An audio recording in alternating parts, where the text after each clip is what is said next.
दोस्तों यूट्यूब पर आप सुन रहे हैं कुछ किस्से कहानी के विद रिजवाना मंसूरी। आज मैं आपको सुनाने जा रही हूँ मेरी लिखी हुई कहानी रोशनी की किरण पार्ट 1। शादी के बाद मैंने आज फिर से पढ़ाई शुरू की। हाँ, मेरी शादी मेरे एमए कंप्लीट होने के बाद ही हो गई।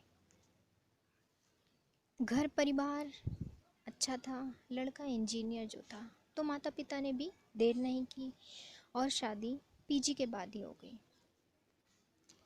हाँ, मैं बता दूँ कि आज फिर से मेरी ज़िंदगी ने मेरे सपनों को पूरा करने का मुझे एक मौका दिया और मैं ये मौका छोड़ना नहीं चाहती थी।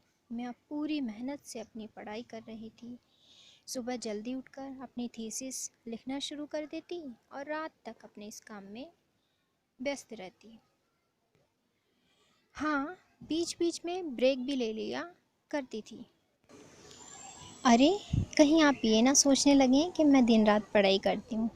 ऐसा बिल्कुल भी नहीं। मैं किताबी कीड़ा नहीं हूँ। हाँ, लेकिन जिस टॉपिक को एक बार शुरू कर दूँ तो फिर उसे पूरा करके ही छोड़ती हूँ। दिन कुछ यूं ही बीतने लगे। मैं पूरी तरह से केवल अपने रिसर्च कार्य को ही पूरा करने में व्यस्त रहती। मेरी दिन रात की मेहनत रंग लाई और कुछ ही दिन बाद मुझे डॉक्टर की उपाधि मिलने वाली थी। मैं आज बहुत खुश थी। कल मेरा इंटरव्यू जो था, मुझे अपने आप पर पूरा भरोसा था कि कल का मेरा इंटरव्यू बहुत अच्छा होगा। ये इंटरव्यू मेरी ज़िंदगी के लिए बहुत ख़ास इंटरव्यू था। रात बीती और सुबह हुई। आज मैं रोज़ से कुछ और समय पहले उठ गई। मैं बहुत खुश थी। मैं तैयार हुई, अपनी थीसिस अपने साथ ली और इंटरव्यू के लिए निकल गई। मैंने अपना इंटरव्यू बहुत ही अच्छे से दिया, अपने पूरे आत्मविश्वास के साथ दिया। फाइनली मेरा इंटरव्यू सफल रहा। बस अब कुछ ही दिनों बाद मुझे डॉक्टर की उपाधि मिलने वाली थी।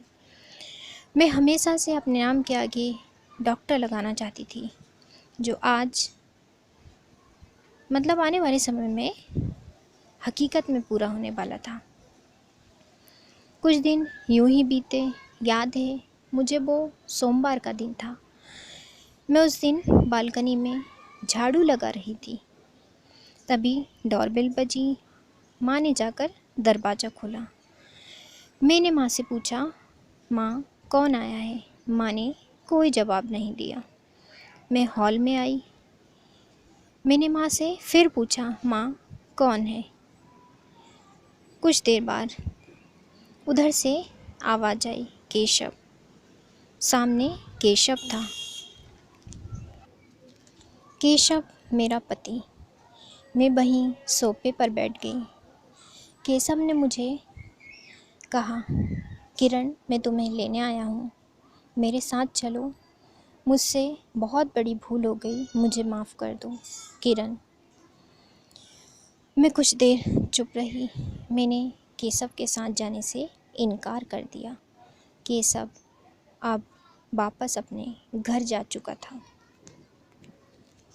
दोस्तों, ये था इस कहानी का पार्ट 1। इस कहानी का अगला हिस्सा पार्ट 2 जल्द ही फिर सुनाऊंगी। आपको ये कहानी कैसी लगी कमेंट कीजिए। ये मेरे चैनल की पहली कहानी है। उम्मीद करती हूँ आप मुझे सपोर्ट करेंगे। यदि आपको मेरी ये कहानी पसंद आई है तो लाइक कीजिए, शेयर कीजिए और चैनल को सब्सक्राइब कीजिए। जल्द ही फिर मिलेंगे। धन्यवाद।